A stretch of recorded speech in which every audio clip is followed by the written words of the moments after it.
The AT Pro has 12 segments, or notches, of discrimination. Any combination of these segments can be switched on or off based upon your preference. There are two primary methods for modifying the notch discrimination pattern to reject unwanted items. The first method is to use the Notch Discrim and Elim buttons to manually modify the lower scale's notch discrimination pattern. Use the plus or minus Notch Discrim buttons to move the target ID cursor to the left or right. Next, press the Elim button to activate or eliminate the pixel located on the lower scale, directly below the target ID cursor. The second method of modifying the notch discrimination pattern involves the use of only the Elim push button. When an unwanted target is audibly detected while hunting, simply push the Elim button to create a notch at that target ID cursor. The next time the AT Pro encounters the same trash item, it will not produce an audible signal. One good use for notch discrimination is to find a specific item that you're looking for. An example of this would be, let's say my wife was outside and she lost one of her favorite gold earrings. Let me just walk through a little scenario here and just show you how this would play out. We've got a couple of gold earrings right here, and if she was to lose one and I still had the other one, what I would do is I'd want to scan this and see what this reads. So I'll just set it on the ground right there and I'll go over it. I've got a reading kind of around 56, 60.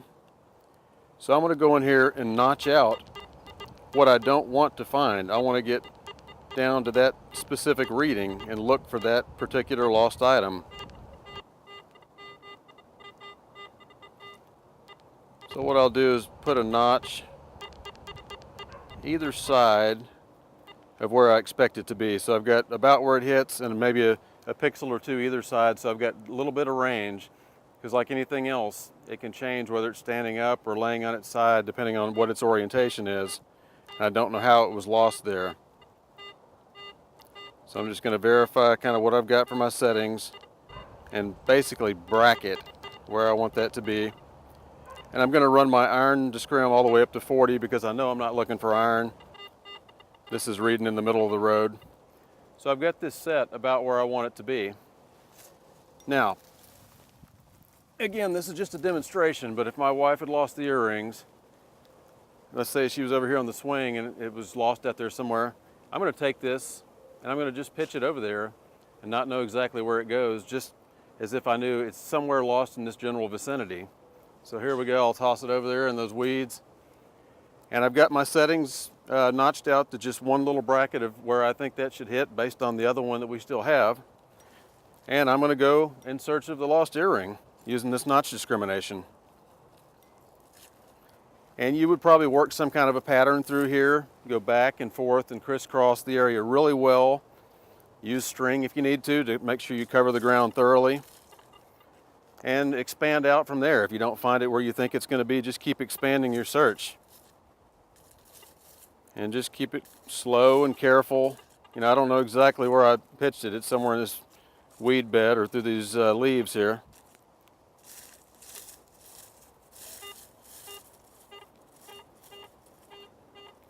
And there we go. I've got something that's hitting right there in the high 50s, just like the other one did. And right off the end of this coil tip, there's my earring. So we've done this little demonstration here using notch discrimination to find a specific target. We knew what it was. We knew a very tight range of where it fell. We tightened up our discrim, just left on 3 of the pixels right around bracketing where we thought it would be. And we moved in and effectively found the item. You can use this for other items that you're looking for. Basically just eliminating what you don't want to find and narrowing down the range of what you can find with that discrimination.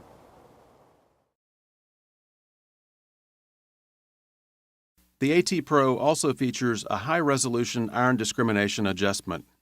This level can be adjusted from 0, no iron discrimination, to 40, maximum iron discrimination. Use the plus or minus iron disc buttons to adjust the iron discrimination up or down. The small two-digit number above the words iron disc on the LCD indicates the current setting. One of the important features of the AT Pro International is the fact that it has 40 points of high-resolution iron discrimination. That's important when you're hunting in the fields or anywhere where you might encounter a lot of iron debris, such as nails or any other item that you don't want to dig. Those can mask or cover up a good target. Some people call that target masking, some people call it iron masking. In either event, you want to lose the junk items but still keep the good items that could be hidden amongst it. In this case, I've got my iron discrim set on 00, no discrimination right now. And here's a square nail that I dug recently. When I scan it, it reads 22, 23, 24, anywhere in that range. Now I've also got a little hammered coin that I dug yesterday, and if I scan this, it reads around 43 or 44. So if I had hammered coins lying amongst a bunch of iron square nails, I'd want to lose the square nails if possible, but yet not lose these targets that are only just a little more conductive. Now for an example, if I ran the iron all the way up to 40, which is the maximum iron discrim, I've lost the square nail successfully. It's gone, I'm not picking it up. But now if I put in my coin target with the square nail, I've also pretty much lost that because I've got in so much iron discrimination. So let's try going back a little bit and using that high-res iron resolution. Let's set in just what we need. So I'm going to run it back down to, about 24, since that's about what we were reading. Still getting just an occasional click of iron, so I'll go up another notch. Pretty much gone to the point where I would not dig that target. Just a click here and there. I could put in another click if I wanted to, make it a little bit quieter. And now if I put this nail on top of this coin as if it's lying amongst iron, just like this, and go back over it, I'm still getting a solid signal there. That's definitely something above the point of what I've discriminated.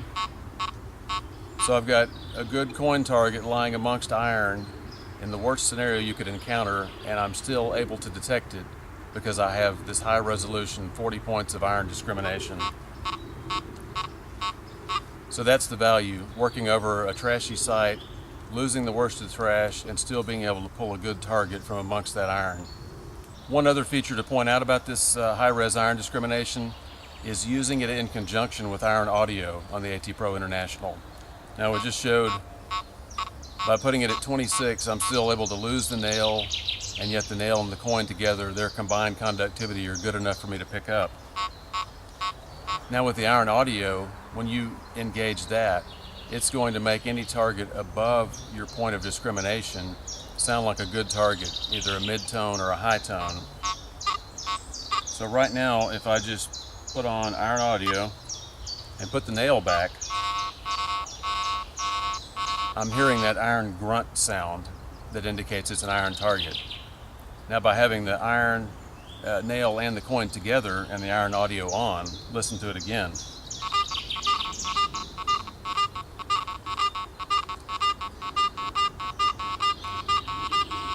I'm getting the broken sound of some iron in there, the low tone of iron, but I'm also clearly getting a higher tone, a mid-tone. That tells me there's something with that iron, that thing that I've discriminated out, that might be worth digging right there. So again, the 40 points of iron resolution, combine that with the iron audio, and you've got two powerful key elements there to use with the AT Pro International.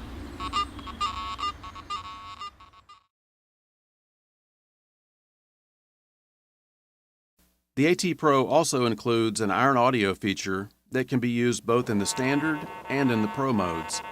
Iron audio allows you to hear discriminated iron targets, which would normally be silent. Simply press and release the iron audio button to switch this feature on or off. When it is on, the words iron audio appear on the LCD. The low tone for iron is normally heard for any target whose target ID value is below 35. When iron discrimination is used, all targets below the setting in this case 20, are silent. Only targets between 20 and 35 will produce the low tone for iron. Iron audio allows you to adjust the range of your midtone. The midtone now starts at your point of discrimination, which is 20 in this case. With iron audio in use, the low tone for iron is heard for targets that ID below your discrimination point. To make sense of this, let's demonstrate with this iron nail. It reads as high as 25, so I run my high-res iron discrim setting up to 26 to lose this target. With iron audio off, this nail is not reported audibly at all, or is, at best, a very broken signal. When I turn on iron audio, everything below my setting of 26 is a low tone, so this discriminated iron sounds off loud and clear. By changing my midtone range using iron audio, anything I find now with a target ID value above 26 will sound as either a medium tone or high tone. Hearing the discriminated iron can really make a difference. The iron audio feature is even more impressive at identifying bottle caps. Since they are flat and have pretty good conductivity, they can trick some detectors into thinking they are a coin or some other good target. Start with the AT Pro in standard 0 mode and pass the bottle cap parallel to the search coil as if the bottle cap is lying flat on the ground. Note that the target response is consistent with the audio of a good target. Then switch the detector into Pro 0 mode and move the bottle cap past the coil again. Note the subtle low tones at the beginning and end of the target response, indicating a questionable target that might be made of iron. Finally, set the iron discrim to 35, switch on iron audio, and check this target again. The distinctive low, high, low response now indicates a target that is unmistakably iron. Now that you've learned a little bit about the different tones that your AT Pro International makes, let's actually look at some real targets on the ground. Let's go over it in both the standard mode and the Pro mode, and then also use iron audio to listen to the different sounds over 3 common targets here. So the 3 targets we have here are an iron square nail, a small bronze coin, and then a larger silver coin to demonstrate the 3 different tones. I'm going to go over this first in standard in 0 mode, and I've just got very little discrimination set. So let's listen to the 3 targets and the 3 different sounds in standard mode first. First, the iron nail.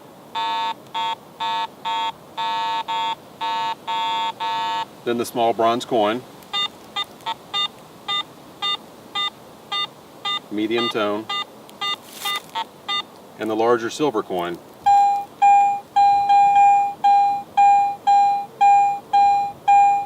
Got a bell tone there. I'm going to go back here and I'm going to click real quick over to Pro mode, also in 0 with very little discrim, and go over the same targets again. Iron. Again, low tone. Small bronze. A proportionate sound. Small, fainter sound, but a good medium tone still. And then the larger silver coin. That now has a high tone. This is again a high tone or a silver item in the Pro mode, as opposed to how it would sound in standard. I'll click back over.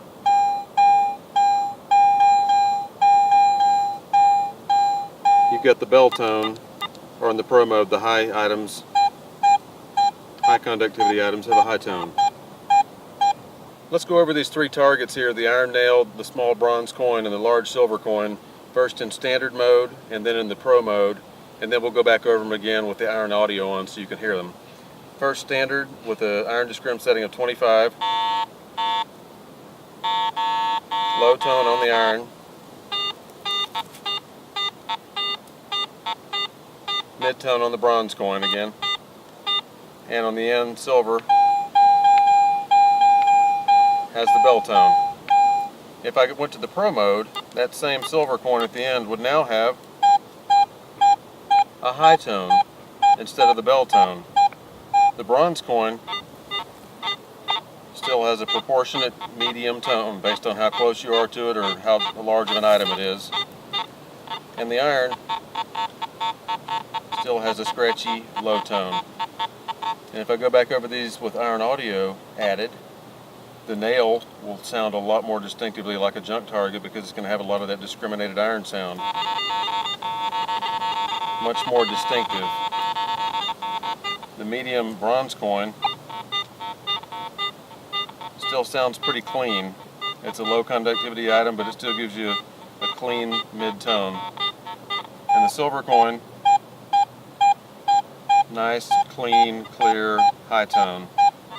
And if I went back over these in the standard mode, bell tone, medium tone, and clearly an iron junk target with iron audio in standard mode. Okay, so you notice the difference in these three targets between standard and pro on the tone ID, and then when you add the iron audio, there's a definite sound difference on the iron object that's been discriminated. So that's just a little demonstration to give you an idea of how those tones work to check out a target. Not all iron targets can be easily eliminated just by increasing your iron discrimination. This can be due to variables such as the target's size, its thickness, and its orientation in the ground. When you find a target with questionable or inconsistent target ID, use the iron audio feature to help determine if it contains discriminated iron.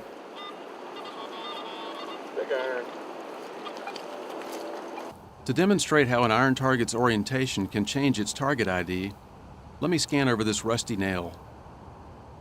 Scanned parallel to the center line of the DD coil, it reads between 7 and 10. However, if I approach the same nail with it perpendicular to the center line of the DD surge coil, the same target reads as high as 33.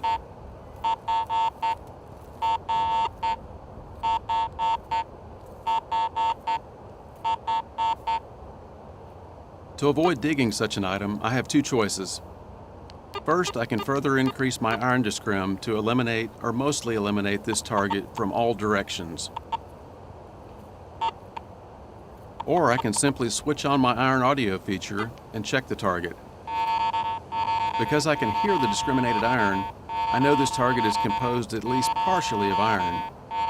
Therefore, it is not a silver, gold, or bronze coin that I'm hoping to find, and I can just ignore digging it up.